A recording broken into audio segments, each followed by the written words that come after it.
ಮಗಳೇ, ನಾನು ಯಾವತ್ತೂ ನಿನಗೆ ಹಿಂಗೆ ಇರು ಹಿಂಗೆ ಮಾಡು ಯಾವುದೂ ನನ್ನ ಜೀವಮಾನದಾಗೂ ಹೇಳೋದಿಲ್ಲ ಮಗಳೇ. ನನಗೆ ಗೊತ್ತು. ನಾನು ಒಂದ್ಕಿಂತ ನಾನುವೇ ತಪ್ಪು ಮಾತಾಡಿರ್ತೀನಿ, ತಪ್ಪು ಹೇಳಿರ್ತೀನಿ, ನಾನು ಎಷ್ಟೋ ತಪ್ಪುಗಳು ಮಾಡಿರ್ತೀನಿ ಅಂತ ಹೇಳ್ಬಿಟ್ಟು ನನಗೂ ಸಂದಾಗ ಗೊತ್ತು. ಆದರೆ ನಾನು ಏನು ಹೇಳ್ತೀನಿ ಅಂತ ಹೇಳಿದ್ರೆ ದಯವಿಟ್ಟು ಇದೊಂದ್ಕಿತ ನಿನ್ನ ನಿನ್ನ ಗಂಡನೇ ಬಂದ್ಬಿಟ್ಟು ನಿನ್ನ ಹತ್ರ ಕೇಳ್ಕೊಂಡವನಿ ಹಿಂಗೆ ಅಂತ ಹೇಳ್ಬಿಟ್ಟು ದಯವಿಟ್ಟು ಆಗದಾಗಲಿ ಮಗಳೇ. ಒಪ್ಕೊಬಿಡು. ಅಲ್ಲ ಕಣಮ್ಮ, ನಾಳೆಗೆ ತಿರ್ಗಿ ಅದೇ ಮಾತುಗಳೇ ಬಂದರೆ ಏನು ಮಾಡ್ತೀಯಾ? ನೀನು ಸರಿ ಇಲ್ಲ, ನೀನು 420 ಹಂಗೆ ಹಿಂಗೆ ಅಂತ ಹೇಳ್ಬಿಟ್ಟು ಮಾತುಗಳು ಬಂದರೆ ಕೇಳಿಸ್ಕೊಳಕ್ಕಾಯ್ತದೇನಮ್ಮ? ನನ್ನ ಗಂಡ ಏನೋ ಇಷ್ಟಪಟ್ಟು ನೀನು ಕರೆದಿರ್ಬೋದೇನೋ, ಅದು ಪ್ರಸ್ತುತ ಪರಿಸ್ಥಿತಿ ನೋಡ್ಕೊಂಬಿಟ್ಟು ನಾಳೆ ಏನಾರ ಒಂಚೂರು ಹೆಚ್ಚು ಕಮ್ಮಿ ಆಯಿತು, ಜಗಳ ಬಿತ್ತು, ಜಗಳ ಮಾತುಗಳು ಬಂತು ಅಂತಂದರೆ ಅವಾಗ ನೀನು ಸರಿ ಇಲ್ಲ, ನೀನು 420 ಅಂತೋಳು ಇಂತೋಳು ಅಂತ ಬೈದ್ಬಿಟ್ರೆ ಅವಾಗ ಏನಮ್ಮ ಮಾಡೋದು? ಮಗಳೇ, ಇವಾಗ ಹೆಂಗೋ ಒಂಟಿ ಆಗಿದೆಯಾ, ನಿನಗೇನು ಒಂಟಿ ಜೀವನ ಸಾಕ್ಸೋದೇನು ಕಷ್ಟ ಅಲ್ಲ. ಈಗ ನೋಡಿ, ನಿನಗೋಸ್ಕರ ಅಂತ ಒಂದು ಮನೆ ಐತೆ, ನಿನಗೋಸ್ಕರ ಅಂತ ಈ ಮಗಳವಳೆ, ನಿನಗೋಸ್ಕರ ಅಂತ ಅರ್ಧ ಎಕರೆ ಜಮೀನು ಐತೆ ನೋಡು. ಅವನೇನಾದ್ರೂ ನೀನು ಸರಿ ಇಲ್ಲ, ನೀನು 420 ಅಂತ ಒಂದು ದಿನ ಒಂದು ಮಾತು ಮಾತಾಡೋದ್ನ ನೋಡು. ಮಗನ ಕರ್ಕೊಂಡು, ಇದೇನು ಅವನ ಮಗನೂ ಅಲ್ಲ, ಇವಾಗ ಇದು ನಿನ್ನ ಮಗನ ಕರ್ಕೊಂಡು ಮನೆ ಐತೆ, ನಾನಿದ್ದೀನಿ ನಿನ್ನ ಜೊತೆ, ಒಂದು ಪದ ಅಂದ್ರೂ ಅವನು ಬಂದ್ಬಿಡೋದು ಅಷ್ಟೇ ನೀ ಮನೆಗೆ. ಆದರೆ ಒಂದೇ ಒಂದ್ಸಲ ಪ್ರಯತ್ನ ಪಡಬಾರ್ದು ಅಂತ ಏನಾದರೂ ಬರ್ದೈತೆ ಹಣೆನಾಗಿಲ್ಲ ತಾನೆ, ಒಂದೇ ಒಂದು ಕಿತ ಬಾರದು, ಒಂದೇ ಒಂದು ಕಿತ ಪ್ರಯತ್ನ ಪಟ್ಬಿಡು. ಅವ್ರು ಅಷ್ಟು ಹೇಳ್ತಾವಂತಾನೆ, ಹೋಗಿ ನೋಡಪ್ಪ ಮನೆಯಲ್ಲೆಲ್ಲ ಒಪ್ಕೊಂಡ್ರೆ ನನಗೂ ಇಷ್ಟನೇ ನೀಯ, ನನಗೂ ಖುಷಿನೇ ನೀಯ, ಬಂದಿರ್ತೀನಿ. ಆದರೆ ನನ್ನಿಂತ ಮಾತು ಅನ್ಬಾರ್ದು ಅಂತ ಹೇಳ್ಬಿಟ್ಟು ಹೋಗಿ ಹೇಳೆ, ಏನಾಗಕ್ಕಿಲ್ಲ ಮಗಳೇ. ಇರೋದೊಂದು ಜೀವನ, ದೇವ್ರನ್ನೇ ಹಾಳು ಮಾಡ್ಕೋಬೇಡ ಮಗಳೇ. ಒಂದೇ ಒಂದು ಜೀವನನೇ ಇರೋದು. ನೋಡು, ಯಾರೂ ಕಷ್ಟಕ್ಕಾಗೋದಿಲ್ಲ. ಅರ್ಥ ಮಾಡ್ಕ ನನ್ನ ಮಾತು ಕೇಳು. ನಾನು ಎಷ್ಟು ದಿನ ಬದುಕಿರ್ತೀನೋ, ಎಷ್ಟು ದಿನ ಸಾಯ್ತೀನೋ ನನಗೂ ಗೊತ್ತಿಲ್ಲ. ಅದಕ್ಕೆ ನಿನಗೆ ಅಂತ ಹೇಳ್ಬಿಟ್ಟು ಯಾರನ್ನ ಒಬ್ರು ಇರಬೇಕಲ್ಲ. ನಾನೇನು ಬಲವಂತ ಮಾಡ್ತಿರ್ಲಿಲ್ಲ, ನಿನ್ನ ಗಂಡನೇ ಬಂದ್ಬಿಟ್ಟು ಕೇಳೋದ್ನಲ್ಲ. ಅಮ್ಮ, ನನಗೆ ಅದೇ ನೀಯ ಏನಾದರೂ ನಳಿ ಕಂದುಬಿಡ್ತಾನ ಅಂತೇಳ್ಬಿಟ್ಟು ಅದೊಂದೇ ನೀಯ ಭಯ, ಅಷ್ಟೇ ನೀಯ. ಹಾಗೆಲ್ಲ ಅಂತಾನೆ ಹಿಂಗೆಲ್ಲ ಅಂತಾನೆ ಅಂತಲ್ಲ, ಅಂದರೆ ವಾಪಸ್ ಮನೆಗೆ ಬರೋಣ ಅಷ್ಟೇ ನೀಯ. ಇನ್ನೊಂದ್ಸಲ ಮಾತಾಡೋದೂ ಬೇಡ, ಯಾಕಪ್ಪ ಹಿಂಗಂದೆ ಅಂತ ಕೇಳೋದೂ ಬೇಡ. ನಮ್ಮ ಪಡು ನಾವು ವಾಪಸ್ ಬಂದ್ಬಿಡೋಣ. ನೋಡೆ, ಒಂದೇ ಒಂದು ಕಿತ್ತ ನನ್ನ ಮಾತು ಕೇಳಿ ಒಂದೇ ಒಂದು ಕಿತ್ತ ಪ್ರಯತ್ನ ಪಟ್ಬಿಡೆ. ಸರಿ ಕಣಮ್ಮ, ಆಯಿತು, ನೋಡ್ತೀನಿ ಇರು. ಸರಿನಾ? ಸರಿ, ನಾನು ಹೊಲ್ತಕ್ಕೆ ಹೋಗ್ಬಿಟ್ಟು ಹಂಗೆ ನೀ ಬರ್ತೀನಿ. ಪಾಪನ ಎತ್ಕೊಂಡು ಹೋಗು. ಇಲ್ಲಾಂದರೆ ಶಿಸ್ವರ್ತಕ್ಕೆ ಹೋಗಿರಮ್ಮ. ಶಿಸ್ವರ್ತಕ್ಕೆ ಹೋಗ್ಬಿಟ್ಟು ಶಿಸ್ವರ್ತ ಕುಂತ್ಕೊಂಡಿರು. ಹಂಗೇನಿಯ ಬತ್ತೀನಿ ನಾನು. ಹೋಗು ಶಿಸ್ವರ್ತಾಗೆ ಏನಿಯ ಕುಂತ್ಕೊ ಹೋಗು. ಪುಟಿ, ಆಟ ಮಾಡಬಾರ್ದು, ಹೋಗಿ ಕುಂತ್ಕೊಂಡಲ್ಲಿ ಆಟ ಆಡ್ತಾ ಇರು. ಸರಿನಾ? ಆಮೇಕಿಂದ ಬಂದು ಸಂಜೆ ಹಂಗೆ ನಿಮ್ಮ ಅಮ್ಮ ಬಂದು ಕರ್ಕೊಂಡು ಬತ್ತಾಳೆ ನಿನ್ನ. ನಿನ್ನ ಮಗಳು ನೋಗೋದು ಬಿಟ್ಟು ನೀನು ಹೇಳೋದು ಕಣವ. ಸರಿ ಸರಿ, ನಾನು ಹೇಳೋದನ್ನ ಔಸಿ ತಲೆಗೆ ಹಾಕೊಂಬಿಟ್ಟು ಹೋಗು. ಅಲ್ಲ, ಒಂದೇ ಒಂದು ಸಲ ಪ್ರಯತ್ನ ಯಾಕೆ ಪಡಬಾರ್ದು ಅಂತ ಹೇಳ್ಬಿಟ್ಟು ಒಂದೇ ಒಂದು ಸಲ ಪ್ರಯತ್ನ ಪಡೋದ್ರಾಗ ತಪ್ಪೇನೈತೆ? ಒಂದೇ ಒಂದು ಸಲ ಅಲ್ವೇ? ಈಗ ಅಕಸ್ಮಾತ್ ನನ್ನ ಗಂಡ ನೀನು ಸರಿ ಇಲ್ಲ, ನೀನು 420 ಅಂತ ಹೇಳಿದ್ರೆ ಸರಿ, ನಮ್ಮಮ್ಮ ಹೇಳ್ದಂಗೆ ಏನಿಯಾ, ನನಗೆ ಅಂತ ಮನೆ ಐತೆ, ನನ್ನ ಮಗಳವಳೆ, ನಮ್ಮಮ್ಮ ಐತೆ, ಜಮೀನು ಐತೆ, ಹೀಗೆ ಒಬ್ಬಳೇ ಜೀವನ ಮಾಡ್ತಾಯಿದ್ದೀನೋ ಅವತ್ತು ಒಬ್ಬಳೇ ಏನೇ ಬಂದ್ಬಿಟ್ಟು ಆರಾಮಾಗಿ ಜೀವನ ಮಾಡ್ಬೋದಲ್ಲ ನಾನು. ಹೌದಲ್ವಾ? ಒಂದೇ ಒಂದು ಸಲ ಹೋಗ್ಬಿಟ್ಟು ಅವ್ರು ಅಷ್ಟು ಕರೀತಾವ್ರೆ ತಾನೆ, ಬೆಲೆ ಕೊಟ್ಬಿಟ್ಟಾದ್ರೂ ಒಂದೇ ಒಂದು ಸಲ ಹೋಗಿರ್ಬೇಕು ಅಂತ ಅನ್ನಿಸ್ತೈತೆ. ನೋಡೋಣ ಇರು, ಅವ್ರ ಹತ್ರ ಹೋಗಿ ಮಾತಾಡ್ತೀನಿ. ಹೋ ಕಮ್ಲಿ, ಹೇಳು ಹೇಳು, ಏನು ಬಂದಿದ್ದು? ಅದೇ ನೀವು ನಿನ್ನೆ ಬಂದೋದ್ರಲ್ಲ, ಅದ್ರ ಬಗ್ಗೆ ಏನೇ ಯೋಚನೆ ಮಾಡ್ತಾ ಇದ್ದೆ ವಸಿ. ಏನು ಮಾಡೋದು, ಏನು ಎತ್ತ ಅಂತ ಹೇಳಿ. ಹಾಂ ಹೇಳು, ನಿನಗೆ ಒಪ್ಗೆನಾ? ನನಗೇನೋ ಒಪ್ಗೆನೇನಿಯ, ಇಲ್ಲ ಅಂತ ಹೇಳ್ತಾ ಇಲ್ಲ. ಯಾಕಂದರೆ ನನಗೂ ನೀವಂದರೆ ಇಷ್ಟನೇನಿಯ ಅಲ್ವಾ. ಆದರೆ ನಿಮಗೂ ಗೊತ್ತು, ನಾನು ಶಾನೇ ತಪ್ಪು ಮಾಡಿಬಿಟ್ಟಿದ್ದೀನಿ, ಶಾನೇ 420 ಆಟ ಆಡ್ಬಿಟ್ಟಿದ್ದೀನಿ, ಹೆಂಗೆಂಗೋ ಮಾಡಿಬಿಟ್ಟಿದ್ದೀನಿ ಅಂತ ಹೇಳ್ಬಿಟ್ಟು ನನಗೂ ಗೊತ್ತು. ಅದಕ್ಕೇನೇನಿಯ, ನಾಳೆ ಜಗಳ ಪಗಳ ಬಂದಾಗೋ ಇಲ್ಲ ಯಾವಾಗಾದ್ರೂ ಒಂದಲ್ಲ ಒಂದು ಟೈಮು ಯಾವಾಗಾದ್ರೂ ಮಾತು ಬಂದೇ ಬರ್ತದೆ. ಆ ಮಾತು ಈ ಮಾತುಗಳು ಅಂತ ಹೇಳ್ಬಿಟ್ಟು ಬಂದೇ ಬರ್ತವೆ. ಅದಕ್ಕೇನೇನಿಯ, ಅದೇ ನೀನಿಂತ 420 ಅದು ಇದು ಅಂತ ಹೇಳ್ಬಿಟ್ಟು ನೀವು ಯಾವತ್ತೂ ನನ್ನ ಬಗ್ಗೆ ಮಾತಾಡೋಂಗಿಲ್ಲ. ಅಷ್ಟೇ ತಾನೇ, ಅದಕ್ಕೆ ನಾನು ನಿನಗೆ ಓಕೆ ಅಂತ ಹೇಳ್ತೀನಿ. ನೋಡು, ನನ್ನ ಬಾಯಿಂದ ಯಾವತ್ತೂ ಹಳೆ ವಿಷಯನ ಕೆತ್ಕೊಳ್ಳ, ಸರಿನಾ? ಈಗ ಹಳೆದನ್ನೆಲ್ಲನೇ ಮರ್ತೋಗ್ಬಿಡೋಣ, ಹಳೆದನ್ನೆಲ್ಲ ಮರ್ತೋಗ್ಬಿಟ್ಟು ಈಗ ಹೊಸದೇನ ಇದ್ರೆ ಹೊಸದನ್ನ ಶುರು ಮಾಡೋಣ, ಹೊಸ ಜೀವನನ ಶುರು ಮಾಡೋಣ ಇಬ್ರು. ನೀನು ಓಕೆ ಅಂತ ಹೇಳಿದ್ರೆ ನನಗೂ ಓಕೆ ನೀನಿಯ. ನೋಡು, ನಾನು ಯಾವತ್ತಾದರೂ ಒಂದಿನ ನೀನು ಸರಿ ಇಲ್ಲ ಅಂತ ಹೇಳದ್ನ ಅವತ್ತು ಬೇಕಾದ್ರೆ ನೀನು ಯಾವ ನಿರ್ಧಾರ ತಗೊಂಡ್ರು ನನಗೆ ಒಪ್ಪಿಗೆ ಐತೆ, ಸರಿನಾ? ಹಳೆ ಕೆಲಸ ರಿಪೀಟ್ ಆಗಲಿಲ್ಲ ಅಂತಂದರೆ ಅಷ್ಟೇ ನೀಯ ಸಾಕು. ನನಗೀಗ ಹಳೆದನ್ನ ನೆನೆಸ್ಕೊಳ್ಳೋಕ್ಕೆ ನನಗೆ ಟೈಮೂ ಇಲ್ಲ. ನೋಡು, ನನ್ನ ಪಡುಗ್ ನಾನು, ನಿನ್ನ ಪಡುಗ್ ನೀನು, ಆರಾಮಾಗಿ ಇಬ್ರು ಇದು ಬಿಡೋಣ, ಹಳೆದನ್ನೆಲ್ಲ ಮರ್ತು ಬಿಡೋಣ, ಹೊಸ ಜೀವನನ ಶುರು ಮಾಡೋಣ. ನಿಜವಾಗ್ಲೂ ನಿಮ್ಮಂಥ ಒಂದು ಹುಡುಗನ ಪಡೆಯೋಕೆ ನಾನು ಅದು ಎಷ್ಟು ಪುಣ್ಯ ಮಾಡಿದ್ನೋ ಗೊತ್ತಿಲ್ಲ. ನಾನೇ ಜೀವನದಾಗ ಎಡವಟ್ಟು ಮಾಡ್ಕೊಂಬಿಟ್ಟೆ ಅಂತ ಅನ್ನಿಸ್ತದೆ. ನಾನೇ ಜೀವನಕ್ಕೆ ನಾನೇ ಮುಳ್ಳು ಮಾಡ್ಕೊಂಡು ನಾನೇ ಕಲ್ಲೆ ತಕೊಂಡು ಅನ್ನಿಸ್ಬಿಡ್ತಾಯಿತ್ತು ನನಗಂತೂ. ಆದರೆ ಇವಾಗಾದ್ರೂ ನಮಗೆ ನಿಮ್ಮ ಬೆಲೆ ಎಲ್ಲನೂ ಅರ್ಥ ಆಯ್ತಲ್ಲ, ಅಷ್ಟೇ ಏನೇ ಸಾಕು. ಥ್ಯಾಂಕ್ ಯು ರೀ, ಥ್ಯಾಂಕ್ ಯು ಸೋ ಮಚ್. ಹಾಗಾದ್ರೆ ನೀನು ಮನೆಗೆ ಬರ್ತೀಯಾ? ನಾನೇ ನಿಮ್ಮ ಮನೆಗೆ ಬಂದ್ಬಿಟ್ಟು ಕರ್ಕೊಂಬಿಟ್ಟು ಬರ್ತೀನಿ. ಬಾ, ನಮ್ಮ ಅಮ್ಮಂಗೆ ಹೇಳ್ಬಿಟ್ಟು ನಿನ್ಗೆ ಆರತಿ ಎತ್ತಿಸ್ಬಿಟ್ಟು ನೀ ಒಳಗಡೆ ಕರ್ಸ್ಕೊತೀನಿ, ಸರಿನಾ? ಬಾ ಬಾ, ಹೋಗೋಣ ಬಾ. ಹಾಂ ರೀ, ಇನ್ನೊಂದು ವಿಷಯ ಹೇಳೋದೇನಿಯ ಮರ್ತೆ. ನಿಮ್ಮ ಅಮ್ಮಂಗೆ ನಾನು ನಿಮ್ಮ ಜೊತೆ ಬರೋದು ಓಕೆ ಆಯಿತಾ? ಅಂದರೆ ನಿಮ್ಮ ಮನೆಯವ್ರಿಗೆಲ್ಲ ಒಪ್ಪಿಗೆ ಇರಬೇಕು. ನಾನು ಸುಮ್ಕೆ ಏನಿಯ ಬಂದ್ಬಿಟ್ಟು ನಿಮ್ಮ ಮನೆಯವ್ರಿಗೆಲ್ಲ ತೊಂದರೆ ಕೊಡೋಕೆ ನನಗೆ ಇಷ್ಟ ಇಲ್ಲ. ನೋಡಿ, ನಿಮ್ಮ ಅಮ್ಮ ಹಾಗೆ ನಿಮ್ಮ ಅಪ್ಪ ಎಲ್ಲರೂ ಇಬ್ರು ಒಪ್ಕೊಂಡು ಹ್ಞೂ ಅಂತ ಹೇಳಿದ್ರೆ ಖಂಡಿತ ನಿಮ್ಮ ಮನೆಗೆ ಬರ್ತೀನಿ. ಅರ್ಜೆಂಟ್ ಮಾಡೋಕ್ಕೆ ಹೋಗ್ಬೇಡಿ. ನಾಳೆ ಇಲ್ದಿರ ನಾಡೋದಾದ್ರೂ ಪರವಾಗಿಲ್ಲ. ಇಷ್ಟು ದಿನನೇ ದೂರ ಇದ್ದೀವಂತೆ, ಅದ್ರಾಗ ಏನಂತೆ ಇಷ್ಟೊಂದು ಅರ್ಜೆಂಟ್ ಮಾಡೋದು ಬೇಡ. ಒಬ್ರು ಬೇಜಾರು ಮಾಡಿಬಿಟ್ಟು ನನಗಂತೂ ಇರೋಕ್ಕೆ ಇಷ್ಟ ಇಲ್ಲ ನಿಮ್ಮ ಮನೆಗೆ. ನೋಡು, ನಿಮ್ಮ ಅಮ್ಮಂಗೆ ನಿಮ್ಮ ಅಪ್ಪಂಗೆ ಇಬ್ರಿಗೂ ನಾನು ಇಷ್ಟ ಆಗಿ ಸರಿ ಸೊಸೆ ಅಂತ ಹೇಳ್ಬಿಟ್ಟು ಏನಾದ್ರೂ ಅವ್ರು ಸ್ವೀಕಾರ ಮಾಡ್ತೀನಿ ಅಂತ ಒಪ್ಕೊಂಡ್ರೆ ಅವರೇ ಬಂದು ಅಂತ ಏನಿಲ್ಲ, ಬೇಕಾದ್ರೆ ನಾನೇ ಒಪ್ಕೊಂಡಿದ್ದೀನಿ ಕಣಮ್ಮ ಅಂತ ಬಾಯಾಗೊಂದು ಮಾತು ಹೇಳ್ಬಿಟ್ರು ಸಾಕು.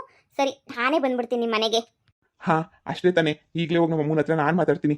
ಥ್ಯಾಂಕ್ಸ್ ಕಂಬ್ಲಿ, ನೀನಂತೂ ಬರೋಕೆ ಒಪ್ಕೊಂಡಲ್ಲ, ಅಷ್ಟೇ ಏನಿಯ ಸಾಕು. ಬಿಡು, ಆಗಿದ್ದೆಲ್ಲ ಆಗೋಯ್ತು. ನಿನ್ನ ಮನಸ್ಸು ಪರಿಶುದ್ಧವಾಗೈತಿ. ಇವಾಗ ನೀನು ಬದಲಾಗಿದೆಯಲ್ಲ, ಅಷ್ಟೇ ಏನಿಯ ಸಾಕು. ಎಂತೆಂತೋ 420ಗಳನ್ನ ಎಂತೆಂಥರೋ ಕ್ಷಮಿಸ್ಬಿಟ್ಟು ಹೆಂಗೆಂಗೋ ಆಗೋಗ್ಬಿಟ್ಟೈತೆ. ಅಂಥದ್ರಾಗೆ ನೀನು ಬಿಟ್ಬಿಡೋಕ್ಕಾಯ್ತದ? ಅದು ಬೇರೆ ನಾನು ತುಂಬ ಇಷ್ಟಪಟ್ಟಿದ್ದೆ. ಸರಿ ಸರಿ, ನಮ್ಮ ಅಮ್ಮನ ಕೇಳಿ ಒಪ್ಪಿಸ್ಬೇಕು ತಾನೆ. ನಮ್ಮ ಅಮ್ಮನ ಕಡೆಯಿಂದ ನೀನಿಯ ಫೋನ್ ಹಾಕಿಸ್ತೀನಿ, ಇಲ್ಲ ನಮ್ಮ ಅಮ್ಮನೇನಿಯ ಬಂದು ನಿನ್ನ ಕರ್ಕೊಂಡ್ಬಿಡ್ಬೋದು ನೋಡಿ ಮನೆಗೆ. ಬೇಡ ಬೇಡ ಬೇಡ, ನಿಮ್ಮ ಅಮ್ಮ ಏನು ಕರ್ಕೊಂಬಿಟ್ಟು ಬರೋದು ಬೇಡ. ತಪ್ಪು ಮಾಡಿರೋದು ನಾನಲ್ವಾ? ಬಂದು ನಾನು ಮೊದಲು ನಿಮ್ಮ ಮನೆಗೆ ನಾನೇ ಬರಬೇಕು. ಅಂಥದ್ರಾಗೆ ನಾನೇನು ದೊಡ್ಡ ಕೆಲಸ ಮಾಡಿದ್ದೀನಿ ಅಂತ ನಿಮ್ಮಮ್ಮ ನಮ್ಮ ಮನೆ ಹತ್ರ ಬಂದ್ಬಿಟ್ಟು ನಾನು ಕರ್ಕೊಂಡು ಹೋಯ್ತದೆ. ನಾನು ನಮ್ಮಮ್ಮ ನನ್ನ ಮಗಳು ಎಲ್ಲರೂ ಬರ್ತೀವಿ, ಸರಿನಾ? ನೀವು ನನ್ನ ಮಗುನೂ ಅಕ್ಸೆಪ್ಟ್ ಮಾಡ್ಕೊತೀರಾ ಅಲ್ವಾ? ಅಯ್ಯೋ, ಖಂಡಿತ ಖಂಡಿತ ಅಕ್ಸೆಪ್ಟ್ ಮಾಡ್ಕೊತೀನಿ. ಇಲ್ಲ ಅಂತ ನಾನು ಯಾವತ್ತು ಹೇಳಿದ್ದೀನಿ, ಖಂಡಿತ. ಓಕೆ ರೀ, ಥ್ಯಾಂಕ್ ಯು ಸೋ ಮಚ್. ಆಯಿತು, ನಿಮ್ಮ ಅಮ್ಮನ ಕೇಳ್ಬಿಟ್ಟು ನನಗೆ ಫೋನ್ ಹಾಕಿ, ನಾಳೆನೇ ಬೇಕಾದರೆ ಬಂದ್ಬಿಡ್ತೀನಿ ನಾನು. ಸರಿ ಆಯಿತು. ನಮ್ಮಮ್ಮನ ಓಕೆ ಹೇಳ್ಬೇಕು. ನಮ್ಮಮ್ಮ ಓಕೆ ಅಂತೆತಾ ಹೊಗೆ ಅಂತೆತಾ ಒಂದು ಗೊತ್ತಿಲ್ವಲ್ಲ. ಏನೋ ಇವಳಿಗೇನೋ ಬಿಲ್ಡಪ್ ಕೊಟ್ಟು ಹೇಳ್ಬಿಟ್ಟೆ. ಈಗ ನಮ್ಮಮ್ಮನ ಮಾತಂತೂ ನಾನು ದೇವ್ರಾಣೆಗೂ ಮೀರೋಕ್ಕಾಗಕ್ಕಿಲ್ಲ. ನಮ್ಮಮ್ಮ ಬೇಡ ಅಂತ ಹೇಳಿದ್ರೆ ಇಷ್ಟಕ್ಕೆ ಏನೇ ಬಿಟ್ಬಿಡ್ತೀನಿ ನಾನು. ಇದ್ರ ಮೇಲೆ ನಾನು ಏನೂ ಮಾಡೋದಿಲ್ಲ. ನಮ್ಮ ಅಮ್ಮಂಗೆ ಏನಿಷ್ಟ ಇಲ್ಲ ಅಂತ ಹೇಳ್ಬಿಟ್ಟು ನಮ್ಮಮ್ಮನೂ ಕೇಳಬೇಕಲ್ವಾ. ಹೋಗಿ ಕೇಳ್ತೀನಿ. ಇವಳೆಲ್ಲ ಕೈ ಕೊಟ್ಟಾಗ ಕಷ್ಟಕ್ಕಾಗಿದ್ದು ಎಲ್ಲ ನಮ್ಮಮ್ಮ, ಹಂಗೇನೇ ನಮ್ಮ ಅಕ್ಕನೇ ನನ್ನ ಕಷ್ಟಕ್ಕಾಗಿದ್ದು. ಇವಾಗ ನಾನು ದೌಲತ್ ಮಾಡಿದ್ರೆ ಹೆಂಗೆ? ನಮ್ಮಮ್ಮ ಹೊಲ್ದ ಹತ್ರ ಎಲ್ಲೋ ಐತಲ್ಲ, ಹೋಗಿ ಕೇಳ್ಕೊಂಬಿಟ್ಟು ಬರ್ತೀನಿ. ಅಮ್ಮ, ನಿನ್ನ ಹತ್ರ ಏನೋ ಕೇಳಬೇಕು ಅಂತ ಹೇಳ್ಬಿಟ್ಟು ಬಂದೆ. ಹಾ, ಹೇಳು, ಏನು ವಿಷಯ? ಅಮ್ಮ, ಅದೇನೇ ನನ್ನ ಮದುವೆ ವಿಷಯನ ಮಾತಾಡ್ತಾ ಇದ್ರಲ್ಲ. ಹೋ, ಹಂಗಾರ ಕೊನೆಗೂನುವೆ ಮದುವೆ ಆಗಕ್ಕೆ ಒಪ್ಕೊಂಡೆ ಅಂತ ಅನ್ನು. ನಾನಂತೂ ನಿನ್ನ ಮದುವೆ ಚಿಂತೆನೇ ನೀ ಬಿಟ್ಬಿಟ್ಟಿದ್ದೆ ಕಣ. ಆದ್ರಾಗ್ಲಿ ಹೋದ್ರಾಗ್ಲಿ ಇನ್ನೇನು ಮಾಡೋಕ್ಕಾಯ್ತದೆ ಅಂತ ಹೇಳ್ಬಿಟ್ಟು ಮದುವೆನೇ ನೀ ಬಿಟ್ಬಿಟ್ಟಿದ್ದೆ. ಅತ್ತಾಗೆ ಮದುವೆ ಚಿಂತೆನೇ ನೀ ಬಿಟ್ಬಿಟ್ಟಿದ್ದೆ. ಸುಮ್ಮನೆ ನೀ ಯಾಕೆ ಅಂತ ಹೇಳ್ಬಿಟ್ಟು ಮದುವೆ ಚಿಂತೆ ನೀನು ಹೆಂಗಿದ್ರು ಮಾಡ್ಕೊಳ್ಳಲ್ಲ ಅಂತ ಬಿಟ್ಬಿಟ್ಟಿದ್ದೆ. ಕೊನೆಗೂ ನಿಂಗೆ ಮದುವೆ ಮಾಡ್ಕೋಬೇಕು ಅಂತ ಅನ್ನಿಸ್ತಲ್ಲ. ನೋಡ್ಲಾ, ಈಗಿನ ಇದ್ರಾಗೆ ಹುಡುಗಿನಂತೂ ಹುಡ್ಕಕ್ಕಂತೂ ದೇವ್ರಾಣೆ ಆಗಕ್ಕಿಲ್ಲ. ಸಿಕ್ಕಿರೋ ಹುಡುಗಿನೂ ಅದೇನೋ 420 ಅಂತ ಬಿಟ್ಟಿದ್ದಾಯ್ತು. ಈಗ ಹಂಗೆ ಹುಡ್ಕೋದು ಈಗ ಶುರು ಮಾಡ್ಕೊಂಡ್ರು ಯಾವ ಗತಕಾಲ ಆಯ್ತದ ಅಷ್ಟೇನಿಯ. ಹಂಗಲ್ಲ ಕಣಮ್ಮ, ಕಾಮ್ಲಿನೇನಿಯ ನನ್ನ ಹೆಂಡತಿ ಅಂತ ಒಪ್ಕೊಳ್ಳೋಣ ಅಂತ ಅನ್ಕೊಂಡಿದ್ದೀನಿ. ಅವಳ ಹತ್ರವೇ ಮಾತಾಡಿದ್ದೀನಿ. ಏನ್ಲ ಹೇಳ್ತಾ ಇದೀಯಾ? ಹ್ಞೂ ಕಣಮ್ಮ, ಸುಮ್ಕೆನೇನಿಯ ನನ್ನ ಹೆಂಡತಿ ಅಂತ ಅವಳನೇನಿಯ ಒಪ್ಕೊಂಬಿಡೋಣ. ಎಷ್ಟೋ ತಪ್ಪುಗಳಾಗೈತೆ, ಏನೇನೋ ಆಗೋಗ್ಬಿಟ್ಟೈತೆ. ಎಲ್ಲ ಸುಮ್ಮನೆ ಯಾಕಮ್ಮ? ಅದಕ್ಕೇನೇನಿಯ ಹಾಗಿದ್ದಾಗೋಯ್ತು. ಇರೋದೊಂದು ಜೀವನ ಅಲ್ವಾ? ಸುಮ್ಕೇನೆ ಎಷ್ಟು ದಿನ ಅಂತ ಕಚ್ಚನಾಗಿರೋ ಥರ ಕಿತ್ತಾಡ್ಕೊಂಡ್ರದು. ಅವಳು ತಪ್ಪು ಮಾಡೋಳೆ, ಗೊತ್ತು, ಇಲ್ಲ ಅಂತ ಹೇಳ್ತಿಲ್ಲ. ಆದರೆ ಇವಾಗ ಬದಲಾಗವಳೆ ಅಂತ ನಿನಗೂ ಗೊತ್ತು, ನನಗೂ ಗೊತ್ತು, ಊರವ್ರಿಗೆಲ್ಲ ಗೊತ್ತು ಅವಳು ಬದಲಾಗವಳೆ ಅಂತ ಹೇಳ್ಬಿಟ್ಟು. ಅದಕ್ಕೇನೇನಿಯ ಒಪ್ಕೊಳ್ಳೋಣ ಅಂತ ಹೇಳ್ಬಿಟ್ಟು ಅನ್ಕೊಂಡೆ. ಅಮ್ಮ, ಈಗಲೂ ಹೇಳ್ತಾ ಇದ್ದೀನಿ, ನಿನಗಿಷ್ಟ ಇಲ್ಲ ಅಂತ ಹೇಳಿದ್ರೆ ನಿಜವಾಗ್ಲೂ ನಾನಂತೂ ಒಪ್ಕೊಳ್ಳೋದಿಲ್ಲ. ನಿನಗಿಷ್ಟ ಇದ್ದರೆ ಮಾತ್ರ ನೀವು ಒಪ್ಕೊಳ್ಳೋದು. ನಿನಗಿಷ್ಟ ಇಲ್ಲ ಅಂತಂದರೆ ನಾನು ಒಪ್ಕೊಂಡು ಏನಮ್ಮ ಮಾಡಲಿ? ನೀನೇ ಹೇಳು. ನಿನಗಿಷ್ಟ ಇದ್ದರೆ ನಾನು ಒಪ್ಕೊಂತೀನಿ, ಇಷ್ಟ ಇಲ್ಲ ಅಂತಂದರೆ ಖಂಡಿತವಾಗ್ಲೂ ಬೇಡ. ವಧು, ಇರೋದೊಂದು ಜೀವನ, ಸುಮ್ಮನೆ ಯಾಕೆ ತಲೆ ಕೆಡಿಸ್ಕೊಂತೀಯ? ಅವನಿಷ್ಟನೇ ನಿನ್ನಿಷ್ಟ. ಬದುಕಿ ಬಾಳ್ಬೇಕಾಗಿರೋದು ಅವನು, ನೀನಲ್ಲ. ಅವನೇನಿಯೇ ಒಪ್ಕೊಂಡವನೇ ಅಂತಂದಮೇಲೆ ಬ್ಯಾಡ ಅದು ಇದು ಅಂತ ಏನು ಹೇಳಕ್ಕೆ ಹೋಗ್ಬೇಡ. ಅವ್ರವ್ರ ಇಷ್ಟ ಅಲ್ವಾ? ಗಂಡ ಹೆಂಡತಿ ಅಂತಂದಮೇಲೆ ಅದನ್ನ ಅವ್ರವ್ರೇನಿಯೇ ನೋಡ್ಕೋಬೇಕು. ನಿನ್ನಿಂದ ಏನೂ ಮಾಡೋಕ್ಕಾಗಲ್ಲ. ನೀನೇನು ಸಂಸಾರ ಮಾಡಬೇಕಾ? ನಾವೆಲ್ಲ ಇನ್ನು ಎಷ್ಟು ದಿನ ಇರ್ತೀವಿ? ಬದುಕಿ ಬಾಳ್ಬೇಕಾಗಿರೋರು ಅವರು. ನಿನ್ನ ಮಗ ಒಂಟಿಯಾಗಿ ಸುಮ್ಮನೆ ಗೂಬೆ ಥರ ಜೀವನ ಮಾಡೋದಕ್ಕಿನ್ನ ಆ ಕಮ್ಲಿ ಏನಿಯೇ ಒಪ್ಕೋತೀನಿ ಅಂತ ಹೇಳ್ತಾವ್ರಲ್ಲ, ಒಪ್ಕೊಂಡ್ರೆ ಒಪ್ಕೊಂಡ್ಲಿ ಬಿಡು. ಇವಾಗ ಕಮ್ಲಿ ಪೂರ್ತಿಯಾಗಿ ಬದಲಾಗೋಗ್ಬಿಟ್ಟವಳೆ. ಕಮ್ಲಿ ಹಂಗೇನಿ ಅವಳದು ಏನೂ ಅದೇನು ಅಂತಾರಲ್ಲ, ಅವಳದೇನು ಪ್ರಾಬ್ಲಮ್ ಏನೂ ಇಲ್ಲ. ಇವಾಗ ಏನು ಒಪ್ಕೊಂಡ್ರೂ ಏನು ತೊಂದರೆ ಇಲ್ಲ. ನಿನ್ನ ಮಗನ ಇಷ್ಟಕ್ಕೇನು ಕಲ್ಲಾಕಕ್ಕೆ ಹೋಗ್ಬೇಡ. ಈಗ ಬೇರೆ ಹುಡುಗಿನ ಹುಡಿಕೊಂಡು ಕುಂತ್ಕೊಂಡ್ರು ಅವಳು ಸರಿಯಾಗಿರೋಳು ಸಿಗ್ತಾಳೆ ಅಂತ ಗ್ಯಾರಂಟಿ ಏನು ಅಲ್ವಾ? ಇರೋದೊಂದು 2 ದಿನ ಇರ್ತೀವಿ, ನಾವೇ ಹೋಯ್ತೀವೋ ಅವರೇ ಹೋಯ್ತಿರೋ ಫಸ್ಟು ಅನ್ನೋದು ಗೊತ್ತಾಗಲ್ವಲ್ಲ. ನೀನು ಸುಮ್ಕೇನಿಯಾ ಒಪ್ಕೊಬಿಡು. ಸರಿ ಕಣ ಮಗ, ನಿನ್ನಿಷ್ಟನೇ ನನ್ನಿಷ್ಟ. ಥ್ಯಾಂಕ್ ಯು ಸೋ ಮಚ್ ಅಮ್ಮ, ಥ್ಯಾಂಕ್ ಯು ಸೋ ಮಚ್. ನಿಮ್ಮ ಅಪ್ಪನೂ ಅಲ್ಲಿ ನೀರು ಕಟ್ತಾ ಇತ್ತು. ಹೋಗಿ ನಿಮ್ಮ ಅಪ್ಪಂಗೂ ಈ ವಿಷಯ ಹೇಳು. ನಿಮ್ಮ ಅಪ್ಪ ಖುಷಿ ಪಡ್ತದೋ ಏನೋ ಗೊತ್ತಿಲ್ಲ. ಹೋಗಿ ಒಂದು ಸಲ ಒಂದು ವಿಷಯನ ಮುಟ್ಸೋಗು. ಅಮ್ಮ, ಆಗಲೇ ಅಪ್ಪನ ಹತ್ರ ಕೇಳಿದೆ. ಅಪ್ಪ ನಿಮ್ಮ ಅಮ್ಮನ ಕೇಳಮ್ಮ, ನಂದೇನು ಇಲ್ಲ ಕಣಪ್ಪ, ನಂದು ನಿಮ್ಮ ಅಮ್ಮ ಹೂ ಅಂದರೆ ನನಗೂ ಹೂನೇನೆ. ನಿಮ್ಮಮ್ಮ ಏನು ನಿರ್ಧಾರ ತಗೊಂತಾರೋ ಅದೇ ಏನಿಯ ಫೈನಲ್ಲು ಅಂತ ಹೇಳ್ತು. ಸರಿ ಆಯಿತು ಅಂತ ಸುಮ್ಕಾದೆ. ಸರಿ ಬಿಡಪ್ಪ, ನಿನ್ನಿಷ್ಟನೇ ನನ್ನಿಷ್ಟ. ಆರಾಮಾಗಿ ಕಂಪ್ಲೇಂಟ್ ಕರ್ಕೊಂಬಿಟ್ ಬಾ, ಸರಿನಾ? ನಾನು ಮನೆ ಕರ್ಕತ್ತೀನಿ ನೋಡು. ಏನು ಆದರೆ ಹಿಂದೆ ಎಲ್ಲ ಆಡಿದ್ಲಲ್ಲ, ಅವೆಲ್ಲ ಆಟಗಳನ್ನ ಅಲ್ಲೇನಿಯೇ ಬಿಟ್ಬಿಟ್ಟು ಬರಬೇಕು. ಆ ಆಟಗಳನ್ನ ಇಲ್ಲೂ ಮುಂದುವರಿಸ್ಕೊಂಡು ಇಲ್ಲೂ ಮಾಡ್ಕೊಂಡು ಹೋಗ್ಬಾರ್ದು ಕಣಪ್ಪ. ಈಗಲೇ ಹೇಳಿದ್ದೀನಿ, ಎಲ್ಲ ಬಿಟ್ಬಿಟ್ಟು ಸಲೀಸಾಗಿ ಬಾ ಅಂತ ಅನ್ನು. ನೋಡು, ನಾನು ಸೇರಿಸ್ತೀನಿ. ನಾನೇನು ಸೇರ್ಸಕ್ಕಿಲ್ಲ ಅಂತ ಹೇಳಿದ್ನ, ಮನೆಗೆ ನಾನು ಸೇರಿಸ್ತೀನಿ. ಹೋಗಿ ಆರಾಮಾಗಿ ಕರ್ಕೊಂಬಿಟ್ಟು ಬಾ, ಹೋಗು. ಥ್ಯಾಂಕ್ಸ್ ಅಮ್ಮ, ಥ್ಯಾಂಕ್ ಯು ಸೋ ಮಚ್ ಕಣಮ್ಮ. ನೀನು ಹಿಂಗೆ ಒಪ್ಕತ್ತೀಯ ಅಂತ ನನಗೆ ಗೊತ್ತಿತ್ತು ಬಿಡಮ್ಮ. ಯಾಕಂದರೆ ನಿನ್ನ ಮನಸ್ಸು ಎಷ್ಟು ಒಳ್ಳೇದು ಅಂತ ಹೇಳ್ಬಿಟ್ಟು ನನಗೆ ಗೊತ್ತು. ನನ್ನ ಮಗ ಚೆನ್ನಾಗಿರಲಿ ಅಂತ ಹೇಳ್ಬಿಟ್ಟು ನೀನು ಏನು ಬೇಕಾದ್ರೂ ಮಾಡ್ತೀಯ ಅಂತನೂ ಗೊತ್ತು. Thanks thanks thanks thank you so much ಕಣಮ್ಮ. ಸರಿ ಬಿಡು, ಆಯ್ತು. ಹಾಂ ಸರಿ ಸರಿ ಅಮ್ಮ. ಅಪ್ಪ ಪೊದ್ದು ಅಂತೂ ಇಂತೂ ನಿಮ್ಮ ಮನೆ ಫ್ಯಾಮಿಲಿದು ಒಂದು ಕಂಪ್ಲೀಟ್ ಅಂತ ಆಯಿತು ಹೆಂಗನೂ. ಬಿಡು, ಕಾಮ್ಲಿ ಬಂದರೆ ಏನಾಯ್ತದೆ, ಈಗ ಪೂರ್ತಿಯಾಗಿ ಬದಲಾಗವಳೆ. ಅವಳು ತಪ್ಪಿನರ್ವು ಅವಳಿಗೂ ಆಗೈತೆ. ಒಂದ್ಸಲ ಬಿಸಿ ಮುಟ್ಸ್ಕೊಂಡವಳಲ್ಲ, ಇನ್ನೊಂದು ಕಿತ ಅಂತ ಕೆಲಸ ಎಲ್ಲ ಮಾಡೋಕೆ ಹೋಗೋಕ್ಕಿಲ್ಲ. ನೀನು ಆರಾಮಾಗಿ ನೆಮ್ಮದಿಯಾಗಿ ಖುಷಿಯಾಗಿರು. ಹೆಂಗೋ ನಿನ್ನ ಮಗಳು ಬೇರೆ ಬಸ್ರಿ, ಅವಳಿಗಿನ್ನೇನು ಮಗು ಆಯ್ತದೇನೋ, ಅವಳ್ದು ಹೊಸಿ ನೋಡ್ಕ. ಸರಿನಾ? ಎಲ್ಲ ನೋಡ್ಕೊಂಡು ಖುಷಿಯಾಗಿರು. ನಿನ್ನ ಖುಷಿನೇ ನನ್ನ ಖುಷಿ, ಅಷ್ಟೇ ಏನಿಯ. ಅದಕ್ಕೆ ನೀನು ಟೆನ್ಷನ್ ತಗೋಬೇಡ, ಒಪ್ಕ ಅಂತ ಹೇಳಿದ್ದು. Thanks Bhairava, thank you so much.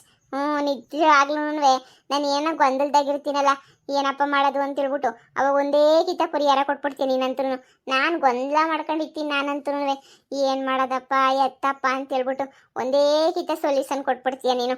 ಅಯ್ಯೋ ಪೊದ್ದು, ಹಂಗೇನಿಲ್ಲ. ಸುಮ್ಮನೆ ನಿನ್ನ ಕಷ್ಟದಾಗಿದ್ದಾಗ ಏನೋ ಎಲ್ಪ್ ಮಾಡೋದು ನನ್ನ ಜವಾಬ್ದಾರಿ ಅಲ್ವಾ? ನೋಡೋಣ, ನೀನು ಎಷ್ಟು ಜನ್ಮ ಎತ್ತು ಬಂದ್ರೂ ನಾನೇನು ಅಕಸ್ಮಾತ್ ಇನ್ನೊಂದು ಜನ್ಮ ಎತ್ತು ಬರಲಿಲ್ಲ ಅಂದರೆ ಹಿಂಗೇನಿಯ ನಿನ್ನ ಜೊತೆ ನೀ ಆಟ ಆಡ್ಕೊಂಡು ಹಂಗೇನಿಯ ಇದ್ಬಿಡ್ತೀನಿ. ದೆವ್ವ ಆಗೇನಿಯ ಮನುಷ್ಯ ಆಗಿ ಫೀಲಿಂಗ್ಸ್ ಜೊತೆ ಕಿತ್ತಾಡ್ಕೊಂಡು ಬದುಕೋದಕ್ಕೆ ಇನ್ನೊಂದು ದೆವ್ವ ಆಗಿ ಬದುಕೋದೇನಿಯ ಎಷ್ಟೋ ವಾಸಿ ಹೋಗ್ಬೋದು.